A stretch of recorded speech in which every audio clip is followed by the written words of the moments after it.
Hello everyone, this is the part 2 of alligation. Start करते हैं पहले क्वेश्चन से।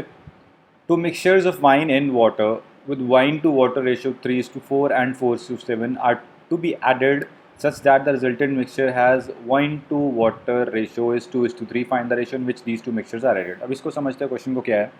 लेट्स से हमारे पास दो मिक्सचर्स हैं, मिक्सचर ए, मिक्सचर बी। ये है कंटेनर एक, ए कंटेनर है बी। इसमें जो वाइन वाटर है वो है 3:4 रेशो में, इसमें है 4:7 रेशो में। अब मैंने क्या करा, इन दोनों को मिला दिया। इन दोनों को इस तरह से मिलाया कि भाई जो इनको मिलाने के बाद जो मिक्सचर बना उसमें 2:3 है, क्या, वाइन टू वाटर रेशो। अब हमें ये पता करना है कि इनको किस रेशो में मिलाया होगा, मतलब किसी पर्टिकुलर रेशो में मिलाया होगा ना। मान लो इसके 3 लीटर लिए और इसके 4 लीटर लिए, तो रेशो क्या होगी 3:4। मतलब वो हमें रेशो पता करनी है कि एग्जैक्ट रेशो क्या है, कि इसके कितने पार्ट्स उठाऊं और इसके कितने पार्ट्स उठाऊं और इनको मिलाऊं ताकि ये वाली प्रॉपर्टी बन जाए। चलो नाउ मिक्सचर ए की प्रॉपर्टी क्या है। Let's work on wine. हम वाइन पे काम करते हैं, ठीक है। वाइन पे 3/7 कितनी क्या है, वाइन है। डेफिनेटली 3:4 का मतलब क्या है, 3 वाइन है। कितने में से, टोटल 7 में से। उसी तरह मिक्सचर बी में 4/11 क्या है, वाइन है। इन दोनों को मिला के जो मेरे को मीन एवरेज प्रॉपर्टी, जो वेटेड एवरेज प्रॉपर्टी बनानी है वाइन की, वो कितनी बनानी है, 2/5। यही है ना, 2:3, 2/, टोटल 5। ठीक है, तो इसको सॉल्व करेंगे। इसको जब हम सब्ट्रैक्ट करेंगे बड़ी वाली वैल्यू में से छोटी वाली मीन वैल्यू और मीन वाली वैल्यू में से छोटी वाली वैल्यू, तो जो रेशो बन के आएगी वो अपना आंसर है। इसको थोड़ा इजी करने के लिए हम क्या करते हैं, देखिए जैसे 7, 11, 5 मेरे को दिख रहा है, तो मैं क्या कर रहा हूँ, सभी में सारे एलिमेंट्स में 7 × 11 × 5 कर देता हूँ। ठीक है, 7 × 11 × 5। अब इस प्रोसेस को तेज़ कैसे करना है आपको सीधा बाद में बताऊँगा, पहले आप समझ लो इसको ढंग से। अब इसका रेशो पे कोई फ़र्क नहीं पड़ेगा, क्योंकि बेसिकली मैंने सारे एलिमेंट्स में ये जो फैक्टर है वो मल्टीप्लाई कर दिया। अब रेशो में वो फैक्टर मल्टीप्लाई होगा, लास्ट में कट ही जाएगा वो। ठीक है, तो इतना सोचना नहीं है। 7 से 7 कटेगा तो ये आपके पास आ जाएगा 55 × 3, बेसिकली 33 × 5। तो मैं इसको अलग से लिख रहा हूँ, यहाँ पे कर रहा हूँ मैं इसको, यहाँ पे। ओके, तो ये बन जाएगा 165। 33 × 5 ये बन गया 165। ये 11 से 11 कट जाएगा और ये आपका आ गया 28 × 5 मतलब 140। और ये 5 से कट गया 5, तो 14 मीन जो वैल्यू निकल के आई 14 × 11 4154, ये बन जाएगा आपका नेट। ठीक है, 165, 140 एंड 154। अब क्या करना है हमने, बस सब्ट्रैक्ट कर देना, कुछ भी नहीं बचा। ये 14 बच गया यहाँ पे, 154 - 140 14 बच गया, और 165 - 154 इज़ 11। तो 14:11 आपका आंसर है। इस क्वेश्चन का आंसर क्या रहेगा, 14:11। ठीक है, तो आपने करना क्या, इसको ईजी कैसे करना है। जैसे आपको ये 3/7 यहाँ पे क्या दिख रहा था, 3/7 दिख रहा था यहाँ पे दिख रहा था 4/11, और यहाँ पे दिख रहा था 2/5। क्योंकि हमें पता है कि यहाँ पे जो डिनोमिनेटर मेरे को दिख रहा है, इनको सबको मैंने ऊपर मल्टीप्लाई कर देना। तो क्या करो, इसमें 7 है, 7 छोड़ के ये 11 और 5 मल्टीप्लाई कर दो सीधा सीधा। ठीक है, इसमें 11 है, 11 छोड़ के 7 और 5 मल्टीप्लाई कर दो, क्योंकि होना तो वही है। बाद में 7 से 7 कट जाएगा, 11 से 11 कट जाएगा, 5 से 5 कट जाएगा। तो जो हमारे डिनोमिनेटर में उसको छोड़ के बाकी जो दूसरे दो एलिमेंट्स में डिनोमिनेटर में दिख रहा है उसको फटाफट मल्टीप्लाई कर दो और ईजी कर लो इसको। अदरवाइज आप ऐसे करते 3/7 - 2/5, तो वो भी रहता। एलसीएम ले लेते 35, 15 - 14, 1/35 रहता है ये। मतलब इस तरह से भी कर सकते हैं, ज़रूरी नहीं आपको ये वाली फॉर्म बना के करना है। अब जैसे आपको ठीक लगे आप वैसे कर लेना। आई डू प्रेफर कि मैं फ्रैक्शन में ना ही कैलकुलेट करूँ तो अच्छा रहता है, गलती होने के चांसेस कम रहते हैं। चलो, होप ये क्वेश्चन समझ में आया होगा। नेक्स्ट क्वेश्चन पे मूव करते हैं। ठीक है, now next question is two mixtures of wine and water with wine and water ratio 3:4 and 4:7। कुछ वैसा ही क्वेश्चन है। Are to be added such that the resultant mixture has wine to water ratio 2:3। अब पहले वाले question में और इस वाले क्वेश्चन में क्या डिफरेंस है, देखो उसमें सिर्फ रेशो पूछी थी। रेशो क्या निकल के आई, 14:11। ठीक है, अब दूसरे वाले क्वेश्चन में क्या है, दूसरे वाले क्वेश्चन में रेशो ना पूछ के आपको क्या दे दिया, एक्चुअल क्वांटिटी दे दी।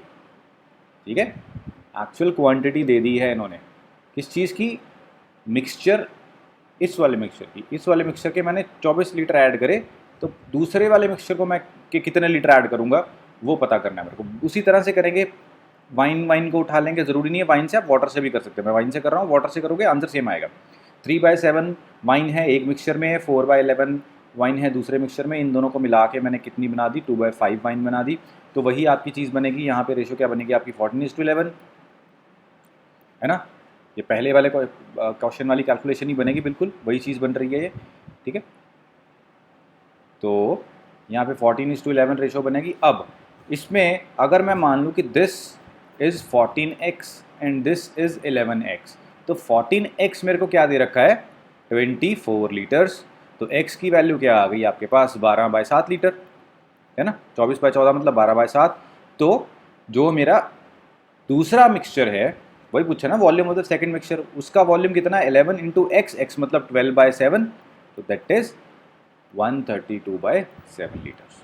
ये रहा आपका आंसर, सिंपल, ठीक है। सिंपल सा क्वेश्चन है। दोनों क्वेश्चंस में बस डिफरेंस ये था कि उसमें कि रेशो तक ही क्वेश्चन लिमिटेड था कि रेशो पूछिए बस, देन उन्होंने क्या दे दिया, एक्चुअल वॉल्यूम दे दिया और दूसरे का वॉल्यूम पूछ लिया, दूसरे मिक्सचर का वॉल्यूम क्या होगा वो पूछ लिया, ठीक है। चलो नेक्स्ट पे मूव करते हैं। A container has spirit in water in ratio 3:2. How much mixture must be drawn off and replaced? ये रिप्लेसमेंट वाले क्वेश्चन आ गए, ठीक है। पहले इसको समझ लेते हैं, इसका कॉन्सेप्ट कैसे बनता है। एक कंटेनर है जी, ठीक है। इस कंटेनर में वाइन टू वाटर रेशो जो है वो है 3:2। इसमें से मैंने क्या करा, इसमें से एक मान लो कि एक कप निकाल के बाहर फेंक दिया मैंने, ठीक है। इसमें से एक कप निकाल के इस मिक्सचर का बाहर फेंक दिया। फिर मैंने क्या करा, जितना एक कप निकाला था बाहर फेंका था उतना मैंने दूसरा लिक्विड, जैसे इस केस में वाटर ऐड कर दिया, ठीक है। मिक्सचर मैंने बाहर निकाल दिया और वाटर मैंने ऐड कर दिया, मिक्सचर सब्ट्रैक्ट कर दिया, वाटर ऐड कर दिया और वॉल्यूम उतना ही जितना निकाला था उतना डाला। उसकी वजह से क्या हुआ, 3:2 से रेशो 1:1 हो गई, ठीक है। ये सिंपल सा क्वेश्चन है। अब इसमें समझने वाली बात क्या है, इसमें समझने वाली बात सिंपल सी है कि जब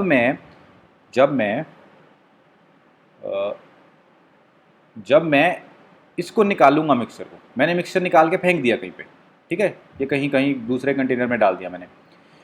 ये मिक्सचर निकालने से इस रेशो पे कोई फ़र्क पड़ेगा, बिल्कुल नहीं फ़र्क पड़ेगा, ठीक है। ये मिक्सचर निकालने के बाद ये रेशो बिल्कुल वही रहेगी 3:2।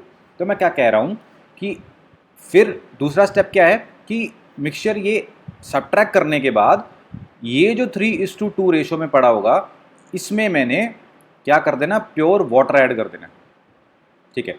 तो अब ये बन गया मिक्सचर का क्वेश्चन। किस तरह से कि एक लिक्विड है, एक मिक्सचर है जिसमें स्पिरिट कितनी है, 3:5, 3/5, उसमें मैंने क्या मिला दिया, वाटर। अब वाटर में स्पिरिट कितनी है, 0। और इन दोनों का मिक्सचर से मेरे को बनाना क्या है, रेशो क्या बनानी है, 1:1, मतलब कि स्पिरिट बनानी है 1/2, है ना, 1/2। बस इसको कैलकुलेट कर लो। अब इसको भी इजी करने के लिए क्या कर सकते हैं, यहाँ पे 10 मल्टीप्लाई कर दो, 10 मल्टीप्लाई करोगे 0 रह जाएगा, यहाँ पे भी 10 मल्टीप्लाई कर दो, क्योंकि रेशो में कोई फर्क नहीं पड़ेगा, ठीक है। रेशो में अगेन वो 10 जब मल्टीप्लाई होकर आ गया वो कट ही जाएगा, ठीक है। ये बन गया आपका 2 से कट गया और ये 5 से कट गया। तो ऑल एंड ऑल ये जो आपका एलिगेशन का जो डायग्राम है इस तरह से बन गया 6, 0, 5। तो 5 ये आ गया ना, 5 - 0 क्या हो जाएगा आपका 5, ठीक है। 6 - 5 क्या आ जाएगा आपका, इज वॉट, 1। तो रेशो क्या रहने वाली है, 5:1 की। मतलब कि अगर मैं 5 पार्ट इसके ऐड करूं एक पार्ट ऑफ वाटर में, तो ये वाली कंडीशन भाई सेटिस्फाई हो जाएगी। अब क्वेश्चन क्या है, question is how much mixture must be drawn of. भाई जितना मैंने मिक्सचर निकाला है उतना ही तो वाटर ऐड करा है ना। अगर मैंने यहाँ पे 1 यूनिट वाटर ऐड करा है तो इससे पहले क्या करा होगा, इससे पहले ये 1 यूनिट मिक्सचर ही तो निकाला होगा। और किस में से, अब 5 यूनिट क्या है, ये 5 यूनिट क्या है, मिक्सचर। कब, आफ्टर रिडक्शन, मिक्सचर निकालने के बाद 5 यूनिट बचा है, ठीक है। मैंने 5 यूनिट बोल रहा हूँ कि मिक्सचर आफ्टर रिडक्शन बचा है, उसमें मैंने 1 यूनिट वाटर ऐड कर दिया। तो कहने का मतलब है कि टोटल पहले सबसे पहले यहाँ पे इस स्टेप पे टोटल 6 यूनिट रहे होंगे, है ना, जिसमें से मैंने सब्ट्रैक्ट कितने करे, निकाले कितने, 1 यूनिट। तो मैंने 1/6 क्या करा है, मिक्सचर निकाला है, ठीक है। इसमें बेसिकली ये प्रोपोर्शन पूछी गई, किस प्रोपोर्शन में मैंने मिक्सचर को निकाला है, ठीक है। तो 1 आउट ऑफ 6 निकाला मैंने, 6 में से एक निकालने पे बचा कितना, 5। उस 5 में से ये जो मैंने एक निकाला था, ठीक है, उसके बदले में मैंने एक वाटर ऐड कर दिया, तो पहले भी 6 यूनिट वॉल्यूम था और अब भी 6 यूनिट वॉल्यूम है। आई होप ये क्वेश्चन समझ में आया होगा प्लेसमेंट वाला कैसे करना है। चलो इसको नंबर से करते हैं, लेट्स डू विद मतलब एक एक्चुअल वैल्यू से करते हैं। एक container has spirit and water in ratio 3:2, वही बात है कि इसमें स्पिरिट कितनी है, 3 आउट ऑफ 5, ठीक है। 15 litres of mixture is drawn of, वो निकाल दिया हमने, चलो उस वो निकालने के बाद ही हम इस स्टेप पे पहुंचे 3:5 एंड रिप्लेस्ड विद वाटर। तो वाटर में स्पिरिट कितनी है, 0, ठीक है। और बनानी कितनी है मेरे को स्पिरिट, 1:1 मतलब 1 आउट ऑफ 2, वही सेम चीज़ बन गई। तो वही यहाँ पे क्या बनेगा आपका 5:1 रेशो बनेगी, ठीक है। इसका मतलब क्या है, इसका मतलब क्या है कि 15 लीटर भाई मैं वाटर ऐड करूँगा, है ना, 15 लीटर वाटर ऐड करूँगा। क्यों, रिप्लेस किया है ना। वाटर कितना ऐड करना है, जितना हमने मिक्सचर निकाला है तो वो कितना निकाला है, 15 लीटर, ठीक है। तो find the initial volume of mixture. अब देखो भाई 15 लीटर निकाला, इसमें से 15 लीटर निकला मिक्सचर और देन 15 लीटर ऐड हो गया क्या, वाटर। इसके वॉल्यूम पे कोई वाटर ऐड हो गया, इसके वॉल्यूम पे कोई असर पड़ा, नहीं असर पड़ा। जाओ जो यहाँ पे वॉल्यूम है वो ही यहाँ पे वॉल्यूम है, ठीक है। तो वॉल्यूम टोटल मेरे को कितने यूनिट्स दिख रहा है, 6 यूनिट, है ना, 6 यूनिट। अगर मैं मान लो चलो इसको एक्स बोल देता हूँ, एक्स, तो टोटल वॉल्यूम कितना 5x है अपना रिडक्शन के बाद जो है मिक्सचर, और 1x क्या है वाटर, तो टोटल वॉल्यूम कितना होना चाहिए 6x। और यहाँ पे 1x की वैल्यू क्या दे रखी है मेरे को, 15 लीटर्स, है ना, 1 यूनिट ही वैल्यू है ना, क्योंकि वॉल्यूम जो वाटर का मैंने ऐड करा है वो किसके बराबर है, मिक्सचर निकाले के, और वो मिक्सचर निकाला कितना है 15 लीटर। तो x की वैल्यू आ गई 15 लीटर, और 6x की वैल्यू क्या आ जाएगी, 6 × 15 दैट इज 90 लीटर्स। सिंपल सा क्वेश्चन है, इस क्वेश्चन का आंसर क्या है, 90 लीटर, सिंपल, ठीक है। चलो नेक्स्ट क्वेश्चन पे मूव करते हैं। नाउ ये भी मिक्सचर्स का क्वेश्चन है। In what ratio a variety of rice with price 25 रुपये 70 पैसे must be added to another variety of rice. अब देखो दो वैरायटीज़ है मेरे पास, 25 रुपये 70 पैसे पर केजी और 31 रुपये 65 पैसे पर केजी। इनको मिला के मेरे को नेट प्राइस क्या बनाना है, 28 रुपये 50 पैसे। बस ये आपका सिंपल सा क्वेश्चन है, तो सॉल्व कर लो। इसको सब्ट्रैक्ट करोगे 3 रुपये 15 पैसे, 3.15 सॉरी, और इसको जब इसको इसमें से सब्ट्रैक्ट करोगे तो आपका क्या निकल के आएगा, ये 2 रुपये 80 पैसे, 2.80, ठीक है। आपको बस इसको काट लेना, ये कटेगा आपका 4.57 पे और ये कटेगा आपका 0.45 सॉरी 0.47 पे कट देगा, और ये 0.40।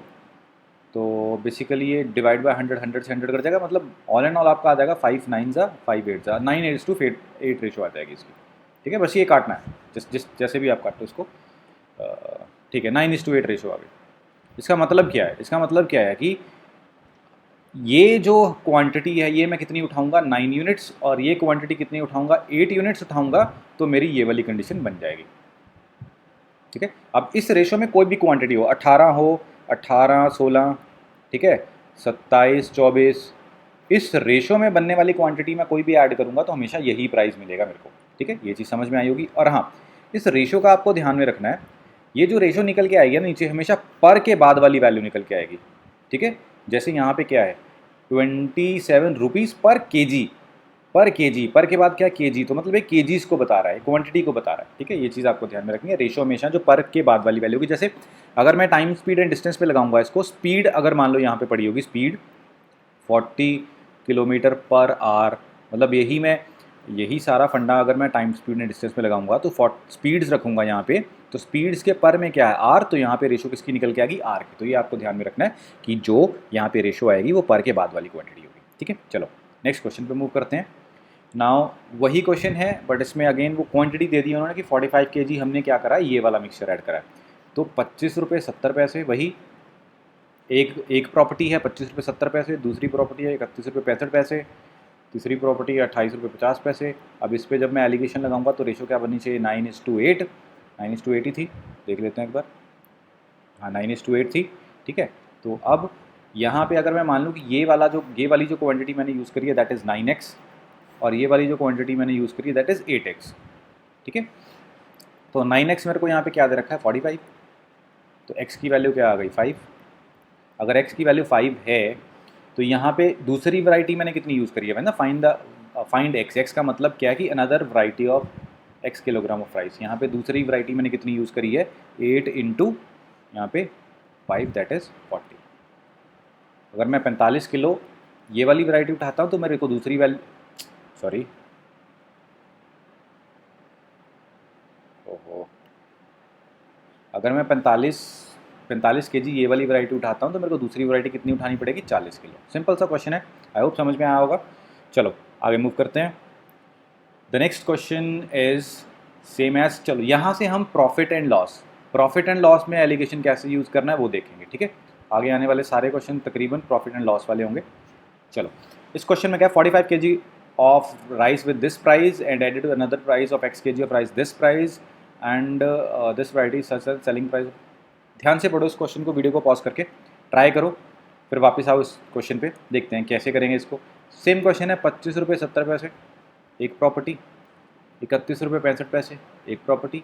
अब इस क्वेश्चन में डिफरेंस क्या है, इस क्वेश्चन में आपको दे दिया सेलिंग, मतलब कि यहाँ पे जो ये है ना 31 रुपये 35 पैसे, ये सेलिंग प्राइस है।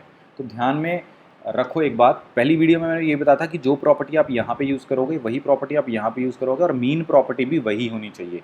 अब ये क्या है, ये कॉस्ट प्राइस है ना, बेसिकली यहाँ पे कॉस्ट प्राइस है कि कॉस्टिंग इतने की है 25 रुपये 70 पैसे की, और दूसरे की कॉस्टिंग इतनी है, और मैं इसको यहाँ पे सेल कर रहा हूँ 31 रुपये 35 पैसे में, ताकि मेरे को 10% प्रॉफिट मिल जाए, ठीक है। तो ये चीज़ गलत हो जाएगी अगर मैं यहाँ पे 31 रुपये 35 पैसे लिख देता हूँ, तो गलत हो जाएगा वो। क्यों? क्योंकि ये सेलिंग प्राइस है, ये प्रॉपर्टी कॉस्ट प्राइस है, ये प्रॉपर्टी कॉस्ट प्राइस है, this can't be selling price, इसको भी कॉस्ट प्राइस ही होना पड़ेगा।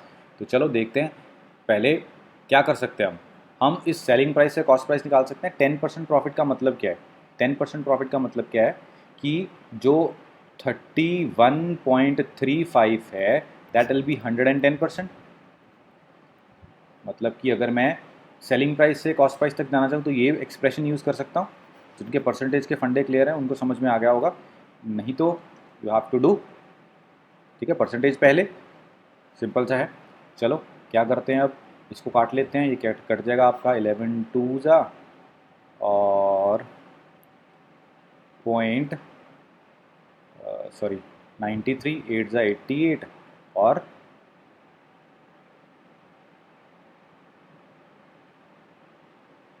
5, ओके 20.85 और 28 रुपये 50 पैसे। तो कॉस्ट प्राइस क्या निकल गया आपका, 28 रुपये 50। मैं फिर से बोल रहा हूँ, ये आपका एक्सप्रेशन, ये जो एक्सप्रेशन मैंने लिखा 1.35 डिवाइडेड बाई 110 इंटू 100, ये समझ में आएगा तो ठीक है। नहीं तो यहाँ पे अगर मान के चल लो कि अगर 10% प्रॉफिट है आपका, तो वहाँ से सेलिंग प्राइस से कॉस्ट प्राइस तक कैसे जाएंगे, ये चीज़ निकल के आएगी 28 रुपये 50 पैसे। क्योंकि यहाँ पे अभी मेरे को फोकस करना है सिर्फ एलिगेशन पे। अब मैं प्रॉफिट एंड लॉस के अगर फंडे डिस्कस करने बैठ जाऊँगा तो काफ़ी वीडियो लंबी हो जाएगी, ठीक है। तो वही क्वेश्चन वहीं पे आ गया, फिर से वहीं पे आगे देखिए आप, जो क्वेश्चन हमने ये वाला करा था बिल्कुल वही आ गया, वही आपका डेटा बन गया, ठीक है। तो इसमें भी वही आ जाएगी 9:8 रेशो, ठीक है। अब यहाँ पे 9 यूनिट की वैल्यू कितनी दे रखी है, 45 kg, और 8 यूनिट की वैल्यू कितनी होगी, 40 kg, और 40 kg is the answer. X की वैल्यू क्या रहेगी यहाँ पे, 40 kg क्या रहेगा आपका आंसर इस क्वेश्चन का। चलो नेक्स्ट क्वेश्चन पे मूव करते हैं। Honest shopkeeper claims to sell milk at cost price but because of adulteration he is gaining 20%, fine. अब इसमें काफ़ी कुछ समझने वाला है, इसमें 2-3 चीज़ें समझानी है मेरे को। वैसे तो इसको एलिगेशन से नहीं करेंगे, बट एलिगेशन से भी करके देखेंगे कि एलिगेशन से अगर इस क्वेश्चन को करना चाहिए तो कैसे करेंगे, बट इसका आंसर इस 20% से ही आ जाएगा, ठीक है। समझते हैं इस क्वेश्चन को।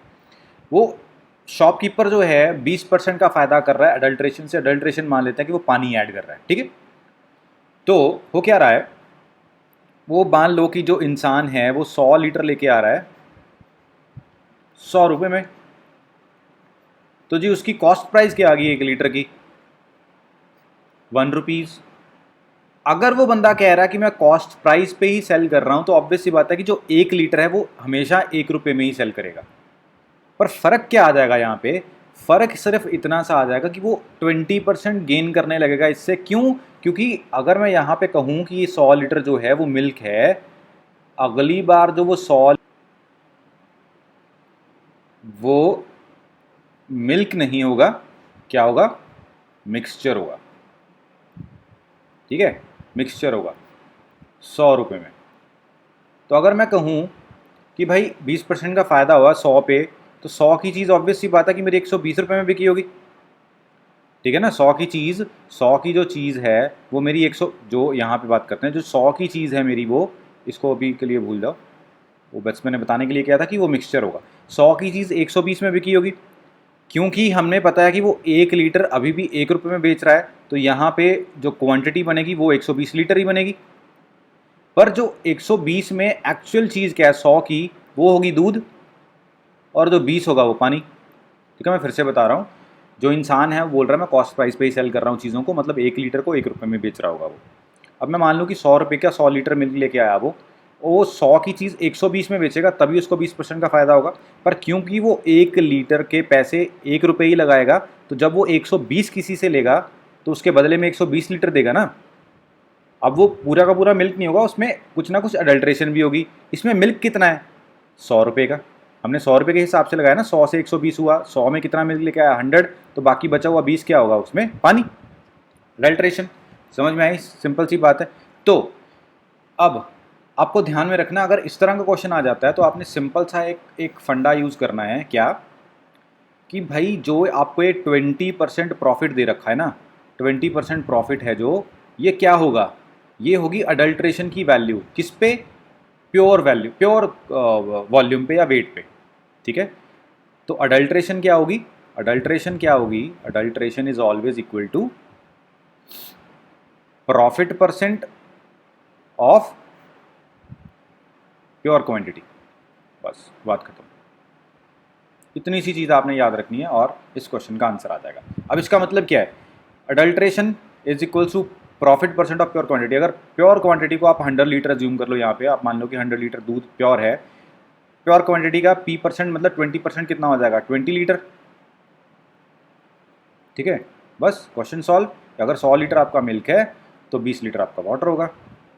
ये रेशो कितनी बन जाएगी 5:1, है ना, 5 के पीछे 1, मतलब कि हर 5 लीटर दूध के पीछे मैं 1 लीटर पानी मिलाऊंगा, तब ये मेरी कंडीशन बन जाएगी 20% फायदे वाली।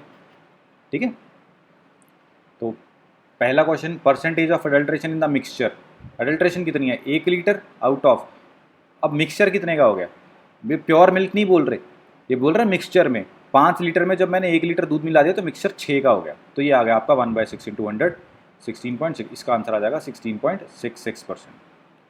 अब इसको डायरेक्टली कैसे करना वो भी बताता हूँ, पर ये चीज़ समझानी आपको जरूरी थी कि ऐसा होता क्यों है। अडल्ट्रेशन क्या आती है, हमेशा P% ऑफ प्योर क्वांटिटी आती है। ठीक है, ये चीज़ आपको दिमाग में रखनी है। अब सीधा आप इसको फ्रैक्शन से भी कर सकते हो, 20% को जब आप फ्रैक्शन में ब्रेक करोगे 1/5, तो ये याद रखना कि जो नीचे रहेगी वो बेस वैल्यू, बेस वैल्यू हमने अभी देखा कि P% किस पे, P% किसका कैलकुलेट करेंगे, प्योर क्वांटिटी का, तो ऑब्वियस सी बात है कि जो बेस वैल्यू होगी वो क्या होगी, प्योर क्वांटिटी। ठीक है, और ऊपर क्या होगी, अडल्ट्रेशन। ये चीज़ समझ में आई, समझ में आने वाली चीज़ है, सिंपल सी है, परसेंटेज के लॉजिक से हमने कर लिया। अब आप पूछा ratio of adulteration to milk in the mixture.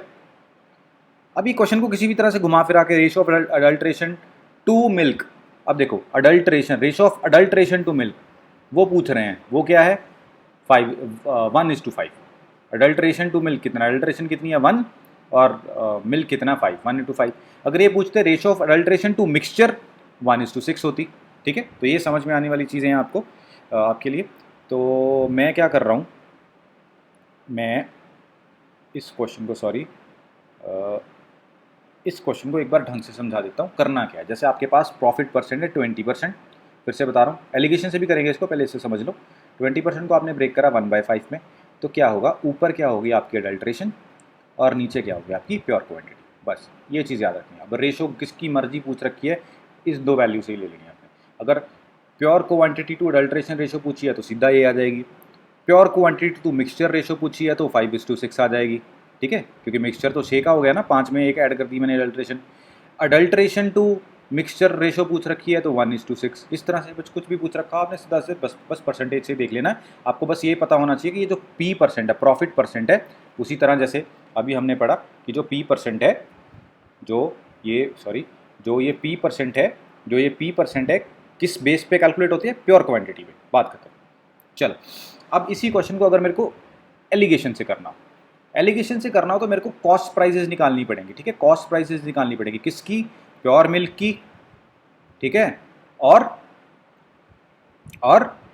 अडल्टेड milk की,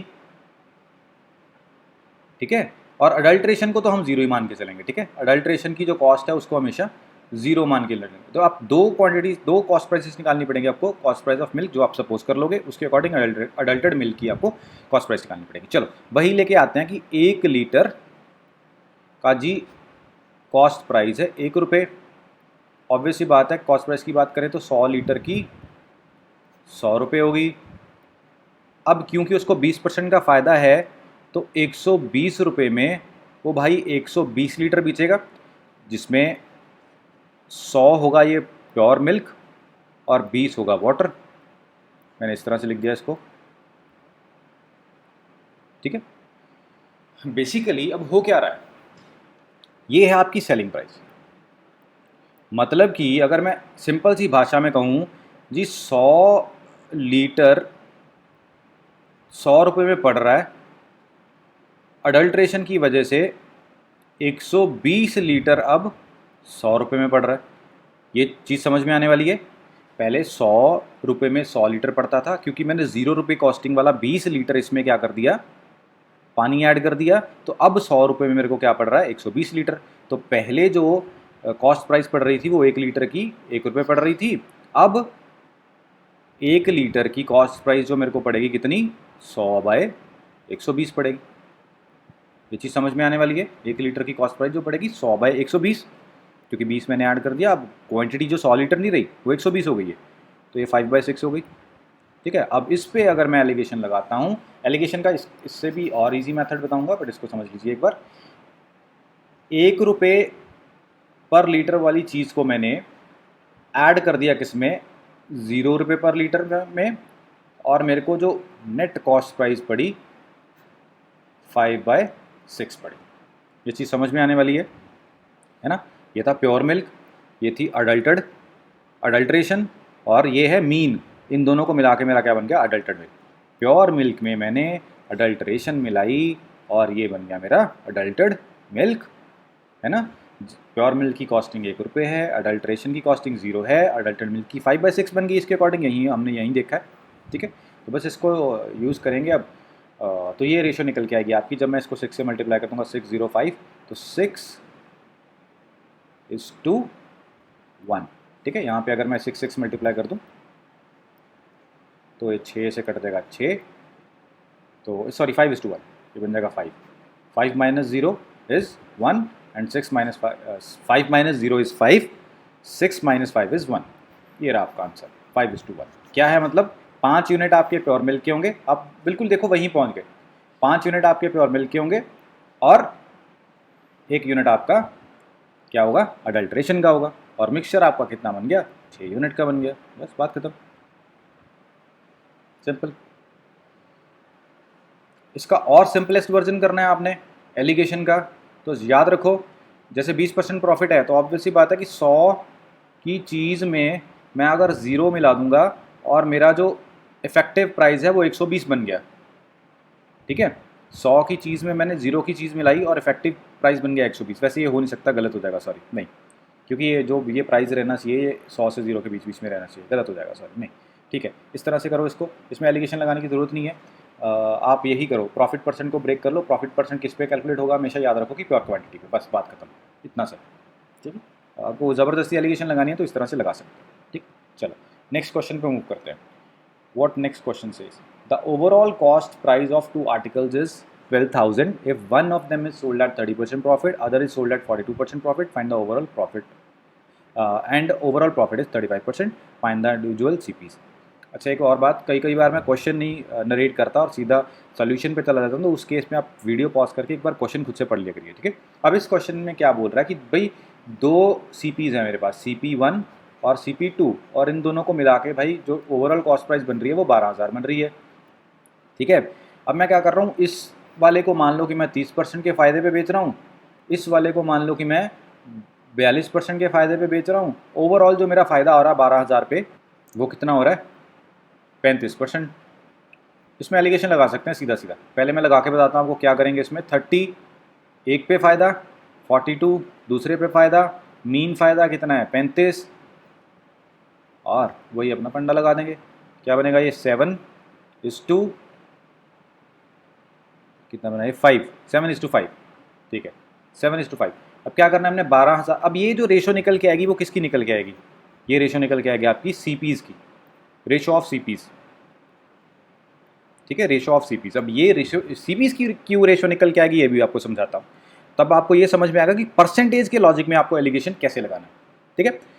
अब ये रेशो सीपीज़ की निकल के आएगी तो इस हिसाब से पहले आंसर ले लेते हैं। ये कितना पार्ट बनेगा, अगर मैं मान लूँ इसको 7x, इसको मान लूँ 5x, तो 12x आपका टोटल आ गया, 12x। CP1 is 7x, CP2 is 5x, तो टोटल 7x + 5x क्या होना चाहिए आपका 12,000। x की वैल्यू क्या आ जाएगी 1000, तो CP1 इज व्हाट 7,000, 7 × 1000 और ये 5,000, ठीक है, सिंपल सा क्वेश्चन। अब बात करते हैं कि ये रेशो है, ये रेशो सीपीज़ की क्यों होगी। ये रेशो सीपीज़ की इस वजह से होगी क्योंकि हमें पता है दैट परसेंटेज का जो बेस वैल्यू होता है वो क्या होता है, प्रॉफिट होता है, सॉरी सीपी होता है। प्रॉफिट परसेंट या लॉस परसेंट हम हमेशा किस पे कैलकुलेट करते हैं, हम सीपी पे कैलकुलेट करते हैं। कभी भी परसेंटेज के लॉजिक पे आपको एलिगेशन यूज़ करना पड़ जाए तो ध्यान में रखना है आपने कि ये जो परसेंटेज आप यहाँ पे रख रहे हो ना, वो किस बेस पे कैलकुलेट करते हैं। हम प्रॉफिट क्या बोलते हैं, profit is x% of CP बोलते हैं ना, ऑफ सीपी। ऑफ सीपी मतलब बेस सीपी, और जो भी बेस रहेगा हमेशा उसकी रेशो निकल के आएगी। ये ध्यान में रखना आपने। अब इसको समझने के लिए एक और क्वेश्चन कर लेते हैं, मार्क प्राइस वाला। Overall mark price of 2 articles is 12,000 if one of them is sold at 30% profit. Sorry, profit नहीं आएगा यहाँ पे आएगा डिस्काउंट। मार्क प्राइस है तो यहाँ पे डिस्काउंट आएगा। Another is sold eight 40% discount, and the third one is sold at and the overall is sold at discount of 35%। तो वही क्वेश्चन बन गया आपका, सेम वही रहेगा, 30, 42, 35, ये बन जाएगा आपका 7:5। पर यहाँ पे डिफरेंस क्या आ जाएगा, ये 7:5 है जो रेशो किसकी हो जाएगी, एमपीज़ की। क्यों, क्योंकि ये जो मैं डिस्काउंट परसेंट लिख रहा हूँ, डिस्काउंट 1, डिस्काउंट 2, मेन डिस्काउंट, ये जो मैं डिस्काउंट परसेंट लिख रहा हूँ, डिस्काउंट किस पे कैलकुलेट होता है, डिस्काउंट को कैसे डिफाइन करते हैं, discount is x% of what, MP. Mark price पे हम कैलकुलेट करते हैं डिस्काउंट को, तो ये रेशो जो आएगी वो भी मार्क प्राइजेस की ही आएगी, ठीक है। तो उसका आंसर भी 7,000, 5,000 आएगा, बट यहाँ पे क्या आएगा, मार्क प्राइस 7,000, 5,000। आई होप ये चीज़ समझ में आई होगी आपको। परसेंटेज में अगर आपको यूज़ करना है, if you want to master alligation, आप परसेंटेज में, इनकम एक्सपेंडिचर वाले क्वेश्चंस में भी आप एलिगेशन लगाना चाहते हो, तो ये चीज़ आपको समझ में आनी चाहिए कि ये रेशो किस चीज़ की आएगी और यहाँ पे मैंने कौन सी क्वांटिटी रखनी है और कैसे मैनेज करना है, ठीक है। चलो नेक्स्ट क्वेश्चन देखते हैं। अब ये क्वेश्चन आप मेरे को खुद बताना कि इसको क्या इस तरह से सॉल्व कर सकता हूँ मैं। If I write it as 30, 42, पहले क्वेश्चन नरेट कर देता हूँ। The overall selling price of 2 articles is 16,200 if one of them is sold at 30% profit, other sold at 42% profit, overall profit is 35%। क्या मैं अब यहाँ पे जो रेशो निकालूंगा 7:5, क्या 16,200 को मैं इस 7:5 में ब्रेक कर सकता हूँ, ये आपको बताना है। अगर नहीं कर सकता तो इसका सोल्यूशन क्या होना चाहिए, बाय यूजिंग एलिगेशन ओनली, ये आपको बताना है, ठीक है। If yes then break 16,200 into 7:5 और गिव द आंसर। अगर नो तो एलिगेशन से इस क्वेश्चन को कैसे सॉल्व करेंगे, ये आपका होम टास्क है, ठीक है। Thank you for watching this video. मिलते हैं नेक्स्ट वीडियो में। अब नेक्स्ट वीडियो में बाकी बचे हुए कॉन्सेप्ट्स पे हम एलिगेशन को कैसे यूज़ करेंगे वो देखेंगे। देन एक और पार्ट लेके आऊँगा मैं, पार्ट नंबर 4, जिसमें एडवांस क्वेश्चन करेंगे एलिगेशन के, जो बेसिकली हायर लेवल के क्वेश्चन होंगे, ठीक है।